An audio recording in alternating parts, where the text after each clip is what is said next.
د افغانستان د ملي وحدت حکومت نن د جمهور رئیس محمد اشرف غني د یو فرمان پر اساس باندې د کابینې غړي معرفي کړل.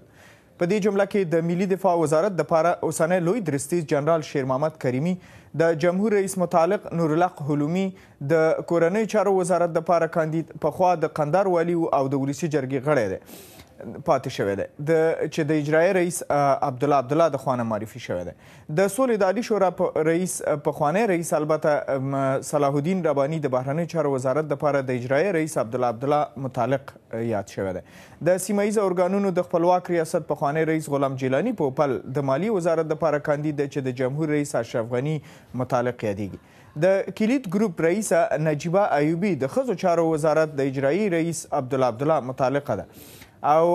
آی سلطان خیری د اطلاعات او فرهنګ وزارت دپاره د جمهور رئیس اشرف غني متعلق کس او خاطره افغان د لوړو زده کړو وزارت دپاره نومول شوي دي. د عدلي وزارت دپاره احمد سیر مهجور، د پوهنې وزارت دپاره ګلزی یونسي، د فاید عامې وزارت دپاره عباس بصیر، د عامې روغتیا وزارت دپاره فیروز الدین فیروز، د کرنې وزارت دپاره یعقوب حیدري، د قانون وزارت دپاره داود صبا، د مخابراتو او ټکنالوژۍ وزارت دپاره برنا کریمي، د کلیو پراختیا وزارت دپاره نصیر احمد دراني، د اوبو او انرژۍ وزارت دپاره محمود سیقل، کار ټولنیزو چارو شهدا او معلولین وزارت دپاره سعادت نادري، د کډوالو راستنیدونکو چارو وزارت دپاره سید حسین عالمي بلخي، حج او اوقافو وزارت ته فیض محمد عثمان، د مخدره موادو سره د مبارزې وزارت دپاره کاندید فیض الله کاکړ، د سرحداتو او قبایلو وزارت دپاره قمر الدین شینواره، د اقتصاد وزارت دپاره سردار رحمان اغلي، د سوداګرۍ وزارت دپاره سردار محمد رحیمي، د ترانسپورټ وزارت دپاره فیض الله زکي، د ښاري پراختیا وزارت دپاره شاه میوندي او د ملي امنیت ریاست دپاره